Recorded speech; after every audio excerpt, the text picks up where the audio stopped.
Good morning. My name is Robert Kelly. I'm an American academic from South Korea, and I'll be interviewing our guest here. Thank you for coming. I think a lot of people have a lot of interesting questions and would like to hear the events of your life and how you got to the point where you defected. So we have about 15 minutes, so I'm going to jump right in because the ambassador has a great deal of interesting things to say. So we've seen over the years, I think most of us are now aware that the average North Korean citizen struggles, right? We know that the average North Korean faces a caloric deficit. We understand that the average North Korean sort of lives under a police state. But I think many people are curious what it's like for a North Korean diplomat. Did you have a sense of distinction from the rest of the population? What was life like near the top of the North Korean system? Interesting question. Whenever I travel worldwide, the first question I receive is that why did you defect? You are one of the highest ranking of North Korea. You are rich in North Korea. You have all those privileges. What's the reason?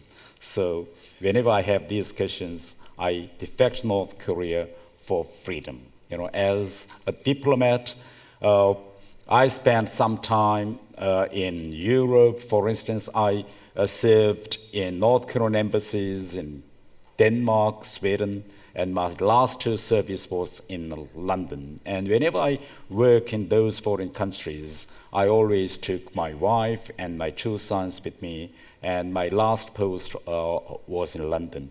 And as a diplomat, I had to lead a very double life. For instance, when I meet the foreigners, then I have to protect North Korean system and its policies, which I do not believe in. But in the evening, when we have family, the dinner, we have always the debate about the British system and North Korea. And whenever we went back to North Korea, because after I spent 2 or 3 years in Europe, then we should go back to North Korea. But whenever we went back to North Korea, it is one of my greatest concern to control my sons, because they experienced the freedom, democracy, all the basic concepts of human rights in London. So when they back in Pyongyang, in North Korea, they have to be very careful not to tell his friends what he experienced. So his friends kept on asking my sons, how about the life in London? And these questions always put my sons in a very difficult situations, because he can't tell his friends about internet, the YouTube, internet games, the books or songs he sang. So my sons always ask me, Daddy, my friends kept on asking about our life in London. Then my answer is that, please read the Oliver Twist again. About, that is one of the few novels which were allowed to be read in North Korea. And my son would copy some of the stories of Oliver Twist and tell his friends. This is the life in London. So, this kind of pressure, psychological pressure went on, built up on me, my kids, my wife. So when my kids were controllable when they were young, but when they reached the age of, my first son, when he reached the age of 26, my second one was 19, they have their own, viewpoints, and they were very much frustrated. But so at last I decided to break free, because as a father, I think it is my last mission to cut the chain of slavery, because I thought that the life as a diplomat and the life of the children of diplomats of North Korea is nothing but more than the slavery. That is the main reason. And you've defined North Korea as a modern-day slave state. Would you like to expand on that? Yes. First of all, North Korean system always brainwashes people that North Korea is the capitalist paradise, where the free education, free medical care, free housing are applied to the masses of the people, and the capitalism is the devil, But actually, these free education, free housing, free medical care are only available to some group of the people, because North Korea is a society which is built on classification of its people. Around 20 or 50% of the population are belonging to so-called core class, where I used to belong. And only these people are privileged to enjoy some of the benefits of North Korean system. And the majority of the North Korean people are banned to enter good jobs, like the job like me, or they are banned to enter good universities, good jobs. There is absolutely no freedom. I want to tell them that even in North Korea, there's no freedom to be unemployed. Yeah. Can you imagine? There is no freedom to be unemployed. The government and the regime appoint your job. And if you are appointed a job, you have to follow the instructions of the regime. Okay. I think many people wonder, now that we have a new Kim in charge, we have a third Kim Jong-un, is there any possibility of shifting loyalties within the regime? Do you see any change, anything going on within the North Korean elite, within the leadership that symbolizes that there might be change coming? These years, I think, changes are taking place, but the changes are taking place very slowly because of the smuggling in a lot of cultural contents of South Korea, America. Now North Korean population watch these cultural contents secretly at night. So North Korea is a kind of society where the people pretends to be loyal to Kim Jong-un and its regime, but at night they watch American films or South Korean dramas or movies. So I think the people's mentality are taking place, but changes are taking place. But meanwhile, North Korean regime, Kim Jong-un regime, intensified its policy of terror. So that's why the people in North Korea are very much terrified.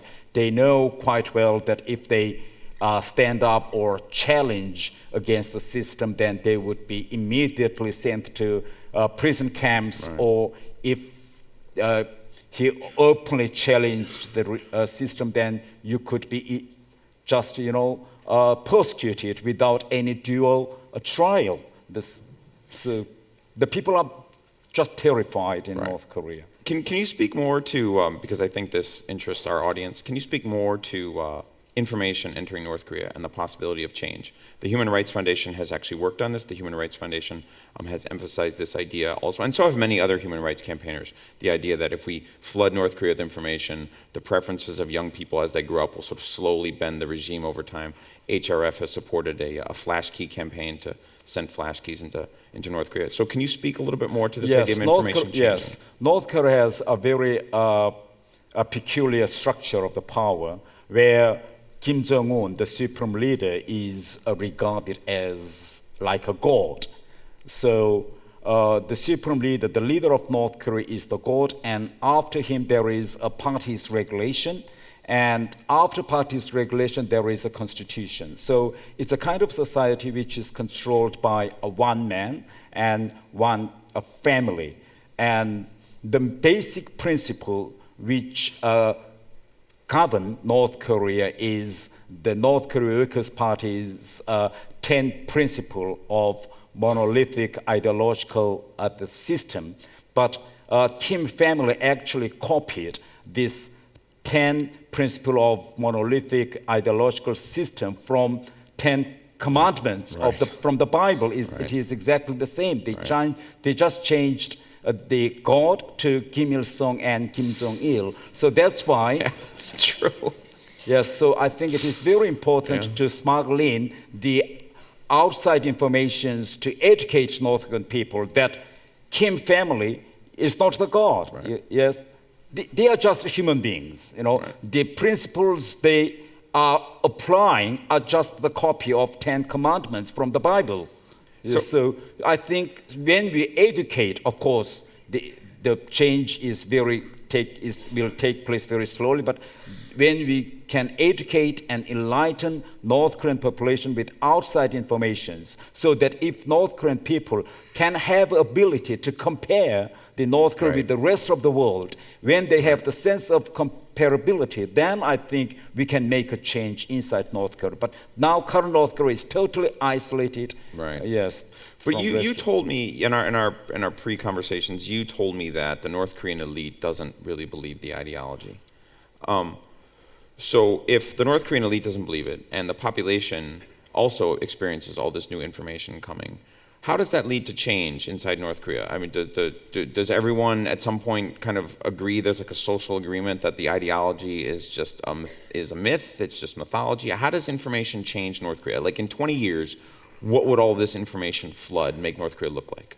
I think if we disseminate outside information, at least we can change the way of thinking of individual North Koreans. If you see, every individuals are just, one dot. But if these dots are changed by outside informations, if any day, if there is a spark, then I think these changes can be connected, these dots can be connected into lines. And if these lines become into kind of small square, so that's why I think anything can take place if we can educate we can educate North Korean population by dissemination of informations. Because the difference between the communist states and capitalist states is that nothing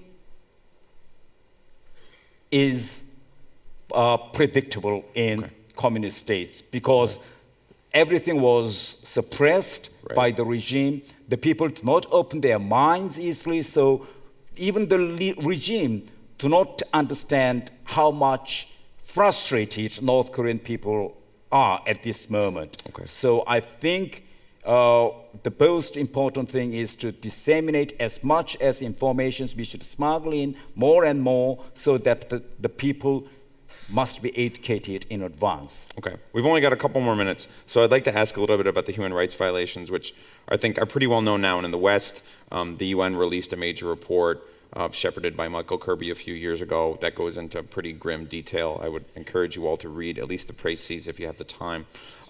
As a diplomat, how much did you know about this? I mean, were you aware of the level of torture and brutality in the gulags? Kirby analogized the North Korean gulag system to the Nazi concentration camp system, which is pretty horrific. Are North Korean elites aware of this? Were you aware of this? Of course, you see, everyone in North Korea knows these political prison camps. It is a common knowledge. For instance, when someone beside you just disappear, then without any explanation by the government, by the regime, then everyone would just know that, he and his family are sent to prison camps. For instance, in recent years, when the uncle of Kim Jong-un was persecuted openly in North Korea, a lot of my colleagues just disappeared. For instance, the ambassador to Cuba,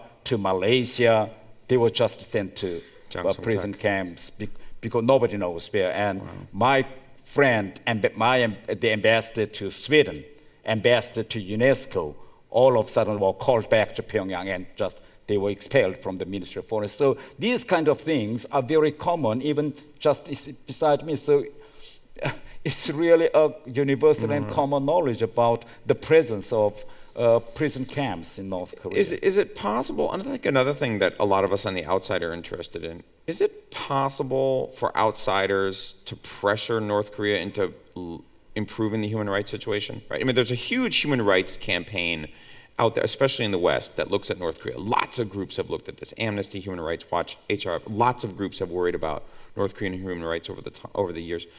Does any of that make a difference? Does it help? And if it does, how? Yes, I think so. I think we should go on two tracks. I think we have UN system, which is on human rights. And I think we use this governmental system to continue the pressure on North Korea openly. And on the meanwhile, I think we should use the track of NGOs. I think NGOs nowadays have a very great influence. If we raise the voices on human rights, not only on North Korea, but all those human rights atrocities and abuses worldwide, and if we are united and connected each other, then I think that we can pressure our governments to raise more pressures on North Korea or any, those tyrant governments worldwide, so that I think these NGOs connections are very important, I think, to raise the pressures on our government, so that our governments raise more pressures on those tyrants worldwide, I think.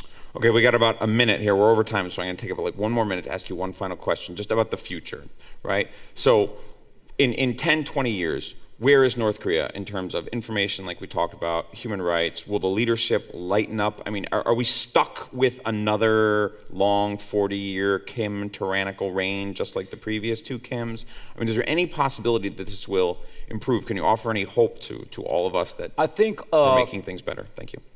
I'm absolutely sure that Kim Jong-un regime cannot go on another 20 years. Of course, 10 years is too short, but I think within 20 years there will be a collapse because the young generations are growing in North Korea.